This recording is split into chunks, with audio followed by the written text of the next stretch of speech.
तरह से खाने की हमें जरूरत है, महिलाओं को तो उससे कहीं ज्यादा सैनिटरी पैड की भी जरूरत है। किसी को तो नुकसान हुआ लॉकडाउन में, लेकिन हम मजदूरों को ये फायदा हुआ है कि हमारे बच्चों की और हमारी ये पैडों से ना हमारी शर्म खुल गई है। डॉक्टर प्रवीण मल्होत्रा से बात हुई तो वो बोले कि ये तो हाइजीन की, स्वास्थ्य से रिलेटेड चीज़ें हैं, तो हम इसको लगातार कंटिन्यू कैसे कर सकते हैं।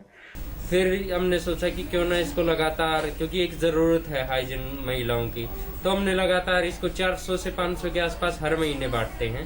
इसमें डॉक्टर वेद प्रकाश राणा, डॉक्टर प्रवीण मल्होत्रा, संतोष गुप्ता जी, बहुत सारे लोग हैं जो लगातार मदद कर रहे हैं। प्रवासी गरीब बच्चे हैं, असल में झुग्गी झोपड़ियों में रहने वाले बच्चे हैं, लेकिन लगातार जब हम 2015 से इस कार्य को कर रहे हैं तो आम जो परिवार हैं जो ठीक ठाक से अपना गुजारा कर रहे हैं, उस फैमिली के बच्चे भी अब यहाँ पर आ रहे हैं पढ़ने के लिए, क्योंकि उनको लग रहा है कि यहाँ पर बच्चों को उनके अनुसार सिखाया जाता है। नहीं, बिल्कुल चुनौती हुई, क्योंकि एकदम से जब लॉकडाउन लगा तो हमने 2000 के करीब पैड उस टाइम पैकेट लेके आए थे, जिसमें डॉक्टर प्रवीण मल्होत्रा, शकुंतला जी और वेद प्रकाश राणा जी, विनोद तायल, मदन लाल, संतोष गुप्ता, काफ़ी लोग थे जिन्होंने एकदम से मदद कर दी थी।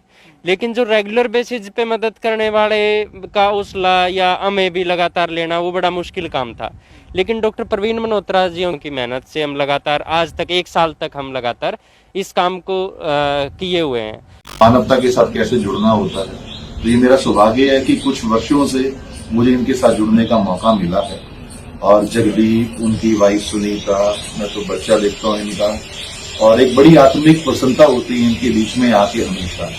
और जितने इन्होंने कार्य, ऐसा नहीं कोरोना के टाइम पे, कोरोना से पहले भी बहुत अच्छे कार्य ये लोग कर रहे हैं, और कोरोना के टाइम में हमारा और जुड़ा हुआ, जब इन संस्था ने देखा कि कैसे गरीब लोगों को, जरूरतमंद लोगों को राशन नहीं मिल पा रहा है, मास्क नहीं मिल पा रहे हैं, तो इन्होंने एक कदम आगे और बढ़ाया, फिर सैनिटरी पैड की मुहिम चलाई। जब से ये लॉकडाउन हुआ है तब से लेकर अब तक हम प्रवासी मजदूरों को कुछ राशन मुहिम करा पा रहे हैं। शहर के संजीदा लोग इसमें मदद कर रहे हैं। और जब हम इन घरों में राशन देने के लिए जा रहे थे, खासकर जो परिवार यहाँ जिनके बच्चे पढ़ने आते हैं अभिनव टोलीपत सोसाइटी में, इसके अलग भी हम 400 घरों तक अपनी पहुंच कर पाए हैं, जहां पर हमने राशन वितरण किया है। जब उस वितरण के लिए हम जा रहे थे तो उन घरों में जो महिलाएं हैं, किशोरियां हैं, उन्होंने एक बहुत ही मुख्य बात जो थी वो हमसे साझा की कि इस दौर में वो सैनिटरी पैड जो है वो कहाँ से लेके आए, जो कि उनकी बहुत महत्वपूर्ण जरूरत की चीज थी। इसको प्राथमिकता पर लेते हुए पथ सोसाइटी ने ये निर्णय लिया कि जिस तरह से हम राशन सभी को मुहिम करा रहे हैं, जहां तक हम पहुंच पा रहे हैं या जिस तरह के संसाधन हमारे तक पहुंच पा रहे हैं, तब हमने इस हिस्से को भी उसमें डाला कि हम सैनिटरी जो पैड हैं उनको हम उन लड़कियों तक, किशोरियों तक, महिलाओं तक पहुंचा पाएं, ताकि वो स्वस्थ रहें और सुरक्षित रहें। महिलाओं की आजादी का सम्मान करने की दिशा में एक और कदम बढ़ाते हुए आज हरियाणा के रोहतक से आजादगढ़ में बने पिंक कैफे और सैलून की शुरुआत की गई है। पिंक कैफे और सैलून का मकसद महिलाओं को एक ऐसी जगह मुहैया कराना है जहां वो अपने विचार खुलकर रख सकें, घर, परिवार, पढ़ाई, नौकरी, सभी चिंताओं को छोड़कर अपने आप को वक्त दे सकें। पिंक जो कैफे है, वैसे तो सुनते ही ये लग रहा है कि ये महिलाओं का है, और इसका पर्पज ये है कि यहाँ पर महिलाएं आकर बड़े ही खिलखिलाकर हंसें, अपने मन की बात करें, कुछ लिखना चाहती हैं वो लिखें, पढ़ें, एक दूसरे के साथ उनका संवाद हो। मैं भी आपको एक और उदाहरण देना चाहूँगी कि एक लड़की है, उसने झज्जर से है वो, उसने मुझे कहा कि मुझे कॉफ़ी पीना ऐसे पसंद है कि जब कॉफ़ी पीते हैं तो उसके झाग ना ऊपर लिप्स पे लग जाए और उसको इस तरह से करो तो अच्छा लगता है मुझे बनना। लेकिन हम कभी भी किसी कैफे में ऐसे कर नहीं पाते, क्योंकि लड़के होते हैं, पुरुष होते हैं, वो देख के उनको कह रहे देखो कैसी लड़की है।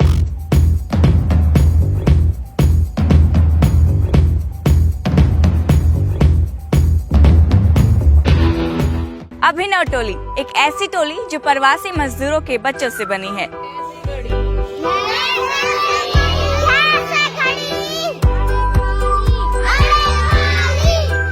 हम सितंबर 2015 से लगातार प्रवासी और जो गरीब बच्चे हैं उनके शिक्षण प्रशिक्षण में लगातार प्रयासरत हैं। कोरोना के बाद 120 से 150 बच्चों के बीच में हम काम कर पा रहे हैं। उससे पहले लगभग 150 बच्चों में काम करते थे, 250 बच्चों में काम करते थे। जो जींद बाईपास के झुग्गियाँ थी, गोहाना बाईपास के आसपास झुग्गियाँ थी, कई सारी जगहों पे अलग अलग जगहों पे जाके हम पढ़ाते थे।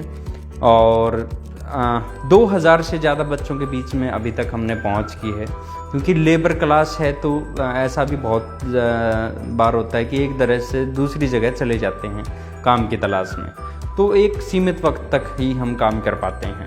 अभी जो बच्चे हैं हमारे पास वो ज़्यादातर रेगुलर है और लगातार बच्चे हमसे जुड़ रहे हैं। अभिनव टोली तो हम जब कई सारे दोस्त चर्चा कर रहे थे कि नाम क्या रखें बच्चों में, जब हम आसपास कूड़ा बीनते देखते थे या इस तरह के काम, लेबर के काम करते देखते थे बच्चों को, तो कई लोगों ने कहा बाल सभा के नाम से करो, कुछ और सजेशन आए। लेकिन अभिनव टोली एकदम से किसी दोस्त ने सजेशन दिया और हमें समझ में आ गया कि अभिनव का मतलब है कुछ नया, क्रिएटिव करना, और टोली बच्चों के लिहाज से बहुत अट्रैक्टिव है, तो इसलिए इसका नाम अभिनव टोली रखा। अभिनव टोली में बहुत सारे बच्चे आते हैं, लड़के भी हैं लड़कियां भी हैं। उनको ये देखा जाता है कि उनमें क्या प्रतिभा है और वो क्या करना चाहते हैं, उनका एरिया फिर वो अपने आप चूज कर लेते हैं। फिर हम उनको ये देखते हैं, अच्छा ये बच्चा इस दिशा में जा रहा है, ये इस दिशा में जा रहा है, तो हम फिर ये नोट करते हैं कि अब इसको इस चीज की जरूरत है, इस स्किल की जरूरत है। क्योंकि पढ़ाई में हम जाते हैं तो बच्चा बहुत जल्दी बोर हो जाता है। जब आप कूड़ा बीनने वाले बच्चे को और बच्चों को बिठा के उनको सीधा ही है ना ABCD बताने लग जाओ तो वो सुनेंगे नहीं आपकी। उनमें हुनर बहुत सारे हैं बच्चों में, हर बच्चे में अलग हुनर है। आप उस पे काम कीजिए, जैसे डांस है, डांस में ज़्यादातर लोग इन्वॉल्व हो जाते हैं, नाटक है या कहानियाँ पढ़ना है, इस तरह के काम से हमने शुरुआत की, तो धीरे धीरे करके उनको एजुकेशन पे लेके आए। और लगभग 5 बच्चों से हमने सितंबर 2015 में शुरू की थी। और शुरुआत में यहाँ नीचे जो पोर्शन था वो कच्चा था, एक फ्लैक्स लेके हमने बच्चों को बिठाना शुरू किया। फिर धीरे धीरे किसी ने दरी डोनेट कर दी, फिर बच्चे बढ़ने लगे, फिर और दरियाँ आई, कुर्सियाँ आई, तो ऐसे धीरे धीरे एक समाज से संपर्क शुरू हुआ। क्योंकि हम ज़्यादा नहीं कमाते थे, मैं मेडिकल में काम करता था कॉन्ट्रैक्ट पे, और एक आर्थिक तंगी हमें लगातार सामना करना पड़ रहा था सारी चीज़ों को लेके। पढ़ाई तो एक मेन चीज़ है ही, लेकिन ये है कि पढ़ाई में बच्चे का ज़्यादा देर तक मन टिकना बहुत मुश्किल हो जाता है। तो हमने शुरुआत से ही ये किया था कि हम पढ़ाई तो करेंगे लेकिन इसके नए नए तरीके निकालेंगे। जैसे खेल खेल में पढ़ना था, ऐसे खेल खेलते थे जिसमें पढ़ाई हो सकती थी, गिनतियाँ खेल खेल में बोलना थी। फिर उसने जो बच्चे बड़े हो गए उनके लिए हमने सिलाई का और पार्लर का प्रबंध किया कि उनसे हाथ में हुनर हो जाए तो वो सीधा सीख सकते हैं। हमने कैमरा और एडिटिंग का प्रबंध किया था कि वो भी टेक्निकल चीज़ें बच्चे सीख पाएँ। हमारे पास कंप्यूटर है, लैपटॉप है, जिससे बच्चे लगातार सीख रहे हैं। तो लगातार एक ऐसा माहौल यहाँ पे बन चुका है। सिलाई का मशीनें शकुंतला आंटी ने बच्चों को दी थी और सिलाई साथ के साथ सिखाई। पहले मास्क बनाए, उसके बाद ये हुआ कि उनको सिलाई भी सिखा देते हैं। लगभग 7-8 लड़कियां अब अपना खर्चा निकालने के काबिल हो गई है सिलाई सीख के। दीदी ने भी मेरे पे बहुत काम किया, सर ने भी बहुत काम किया, और मेरे अंदर बहुत सारी चीज़ें बातों में और बोलचाल में, और जो मेरी हैबिट्स थी उसको निखारा दीदी और सर ने। क्योंकि हमारा मानना ये है कि एक टाइम के बाद हम किसी को सुधार नहीं सकते। 30-40 की उम्र के बाद बहुत सारी जो मानसिकता डेवलप होनी है सोसाइटी के बारे में, समाज के बारे में, वो हो चुकी होती है। और लेकिन बच्चा एक ऐसा है कि जिसको आप बेहतर बना सकते हो। वो आपकी जो बात है वो बहुत जल्दी कैच करेगा और सोसाइटी को आगे ले जाने के लिए बहुत महत्वपूर्ण रोल अदा करेगा।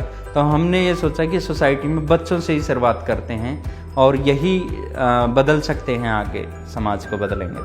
अब तो शुरुआत वाले दौर में तो ये था कि जब हम बात करने गए तो पीछे छिपा लेते थे कि कहीं बेच ना दे या कुछ और गलत कामों की तरफ ना ले जाए, क्योंकि सोसाइटी में इनसिक्योरिटी बहुत ज़्यादा होती है। लेकिन जैसे जैसे अब हम काम में लग गए हैं, 6 साल के लंबा अरसा एक हो गया हमें, तो अब इस तरह की कोई दिक्कत नहीं आती। क्योंकि जो पहले बच्चे आते हैं उनके माँ बाप दूसरों को अपने आप ही एक चैन बन जाती है कि वो समझा देते हैं कि अभिनव टोली में गए तो कोई दिक्कत नहीं है।